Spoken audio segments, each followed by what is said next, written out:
Donald Trump is making a broad and somewhat successful appeal to men across this country. Why do you suppose, sir, his overtures are landing? And what is your message to men, maybe especially to black men here in the greater Philadelphia area, that they should support your ticket?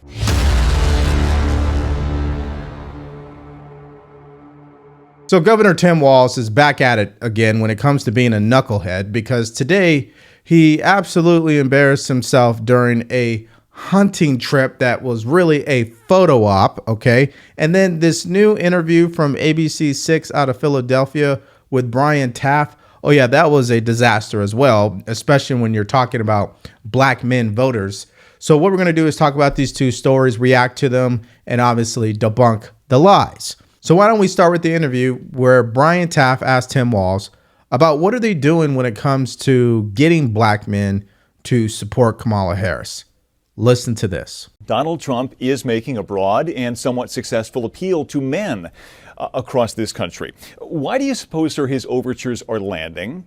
And what is your message to men, maybe especially to black men here in the greater Philadelphia area, that they should support your ticket? Yeah, well, first of all, I think it's because the policies are aimed at the middle class. Opportunities, whether it's home ownership, the ability to get good paying jobs, costs, making sure there's cost containment, and then understanding that we realize there's a place for everybody in this country. And I think making the economic case, Donald Trump's not presenting anything. If you look at his economic plan, it's more tax cuts for the wealthy. I think we need to make sure we're getting out to them. We hear what they're saying. We understand that they're concerned too with issues, whether it's climate or healthcare or reproductive rights. Men care about that too, but messaging in a way that we're hearing them. These are folks that want to make sure they're able to get a good job, be able to buy a home, get a good education. Those are not that different. And I think it's more of taking it to them, making the message tailored. I think you saw President Obama do that. And I think you'll see our surrogates get out there and make that effort. Okay, so I have this written down because I don't want to get this wrong, okay? The messaging towards black men that they sent Obama out there to do, and that obviously went terribly wrong. In fact, it has backfired. It only hurt the campaign as it pertains to trying to recruit more black men to support Kamala Harris. It just isn't going to work. The second thing, what is the true difference between Kamala Harris's economic plan and former President Trump? Well, one is based on clarity. The other one is based on an abstract idea. And what I mean by that is Trump is very clear. No tax on tips. Does that benefit the wealthy or does that benefit the middle class? No tax on overtime. Does that benefit the wealthy or does that benefit the middle class? No tax on Social Security for seniors. Does that benefit the wealthy or does that benefit people who are seniors in this country and maybe are struggling at their age? So when he says that former President Trump doesn't have anything, we know it's a complete lie. And then when I said the whole abstract thing, what I'm saying is saying you're going to give $25,000 for a down payment for a new home sounds good on the surface. But when it comes to getting it passed through Congress, that's one. And also when it comes to the price of the home, which will be tacked on when they realize someone's trying to use this program, all it means is their payment every month is going to be higher. So you almost defeat the purpose. Now, let me stop here because there's more to this question that Brian Taff was asking him. Listen to this. I think one of the things that we're hearing pretty consistently from men and black men in particular is that they feel in some ways the Democratic Party has made a lot of promises to them over the years and failed to deliver. So why would that change now? Well, look, we've got black men unemployment is the lowest it's ever been. Entrepreneurship, I think messaging to understand that these are folks that want to say, hey, how are we getting access to capital to be able to get in? How are we being able to be seen as part of the broader economy rather than pigeonholing that group into a more narrow subset? So I think the numbers show that it's starting to get there. When they're telling us this, though, it tells me there's more that we need to do. We need to show them the programs that are available. We need to see progress, whether it be around employment rates, whether it be business ownership rates, whether it be all of the things that are measures of thriving in an economy rather than just getting by. And I think those numbers have over the last Kamala Harris's time, we've seen the numbers improve. We just need to continue to make that case and put programs forward that they feel like they can use and access. Obviously, Tim Walz is tap dancing around that question because there's really two things that are true in this entire conversation as it pertains to the Democratic Party and Black America. Number one, the Democrats don't deliver on anything they say they're going to do when it comes to black men or the black vote or Black America, or you know what, Americans just in general, right? Because it doesn't matter whether you're black, you're Asian, you're Latino, whatever. The bottom line is the Biden-Harris administration has done more damage to the middle class than they've done good. That's just what it is. Now, the second thing is this. The problem with Tim Walz, as you heard his answer, is the talking points are out of touch, right? They're not based on reality. They clearly show that they haven't done any type of research. They have not sat in the room with black people to try to understand what's really going on. And even if they did sit in a room and they heard what was going on, clearly they have not taken the time out to figure out how do we address that? What should the message be? And again, I'm not a person that believes we need to make this election about black people or black men in particular. I'm of the mindset that the message from the campaign needs to say, here we are, point A, and we want to go to point B, and this is our vision to get there, and this is why it helps you. I think they failed in that department. And I've spent my career trying to lift others up, whether it be students or whether serving my community. And I think that's the way most people go. We're certainly not perfect, but we care about our neighbors. And I think I brought that to the ticket. Vice President oftentimes said she grew up in Oakland, middle class. I grew up in rural Nebraska, middle class. But we were surrounded by Americans who kind of viewed that community. So I think community, the sense of who we are, the sense of understanding the greatness of this country, and I hope I'm messaging that. Okay, so we've seen this crazy interview. And before we go any further, if you're getting value from this video, do me a favor, like, share, and subscribe to this channel so we can get this out to more people like you and me. If you like the shirt that I'm wearing and you want to support us further, go to the link in the description below, grab yourself a t-shirt, or buy us a cup of coffee. Now, I told you guys at the beginning of this video, Governor Tim Walz is truly a knucklehead. I think he's out of touch with reality. I think he's cringed with some of the things that he says and does.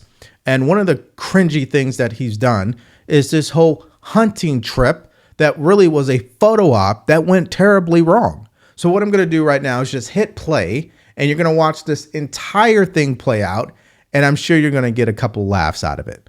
Watch this. They're working. Those guys are ready to go. Okay. Keep walking. Okay, we can do that. All right. The dogs are working hard. Here. Ghost. Ghost.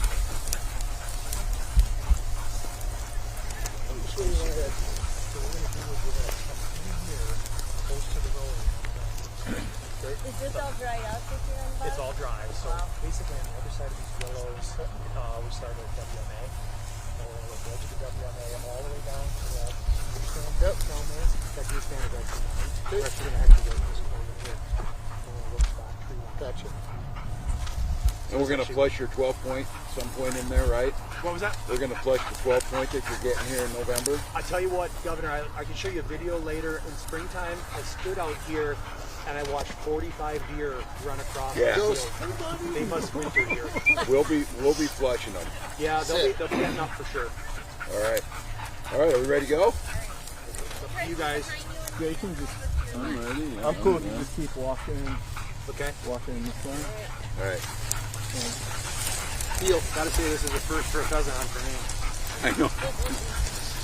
Happens all the time here hunting. So we were saying, Matt, when it was Scott and I, just the two of us, it was a little different. Yeah, I'll bet. I'll bet. Okay. All right.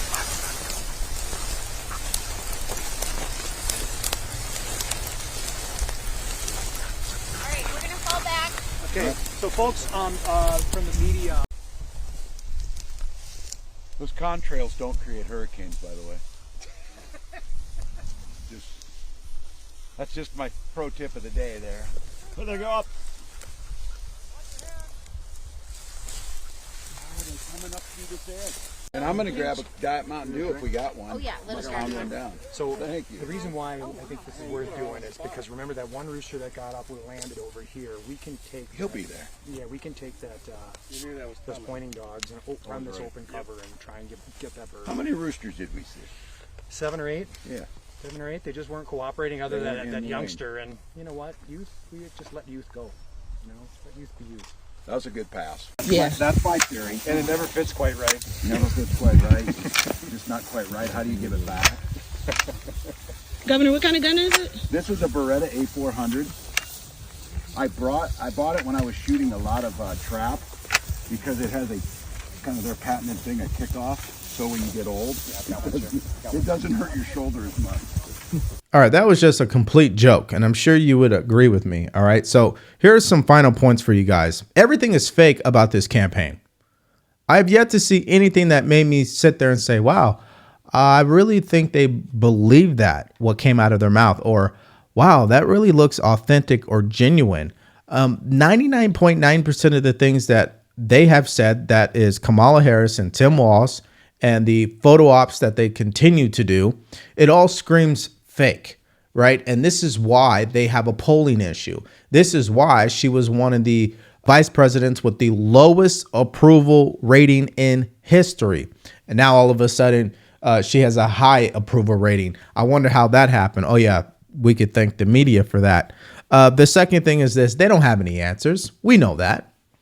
And the reason why they don't have any answers, because it goes back to the first thing. This is all fake. See, if it wasn't fake, they would have answers that are very clear and that resonate with people. What they're doing is preying on people's emotions. What they're doing is preying on people's insecurities. But the problem is it's all identity politics.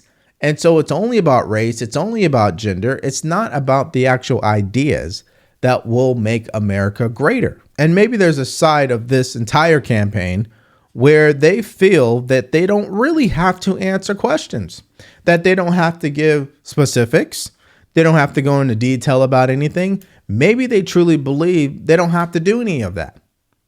And if they really do believe that, that's a little frightening. You know, I would expect them to be able to paint a very clear picture on what they're trying to accomplish. Now, the good news is I don't need them to, because all I have to do and all you have to do is look at the last 3.5 years to know what they're going to do. I really think it's up to VP Harris to say how she's going to do things differently from President Biden. She's running on Biden's record. That isn't a good record in terms of growth, in terms of energy, in terms of regulation. And so the burden's on her to say what she's going to do. Which in all reality is nothing new. We know that the Democratic Party cares more about these illegal aliens crossing over the border than they do veterans, than they do you and me. How do we know that to be true? Look at how much money, look at how much resources, and look at how much attention illegal aliens are getting versus veterans or people like you and me. And that's my opinion.